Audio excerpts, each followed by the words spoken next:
When you analyze a contractor's financials, what are the early warning signs that make you pause before extending bond credit? Yeah, great question. The first thing I'll look at is just their liquidity, working capital, and equity position, but it really requires a deeper dive into the composition of those positions. A contractor may have a decent working capital position, but if you dive in and that working capital is being driven by accounts receivables over these large underbillings or related party receivables that have been on the balance sheet for years, what's the collectibility of those items? How strong is the working capital really?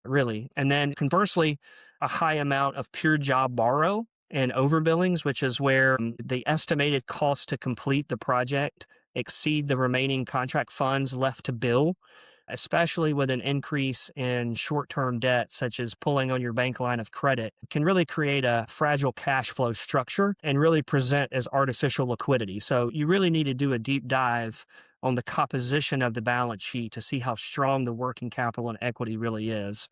And then another obvious early warning sign that would make me pause is just looking through the WIP schedule and seeing multiple gross profit fades on multiple projects and the margin shrinking overall.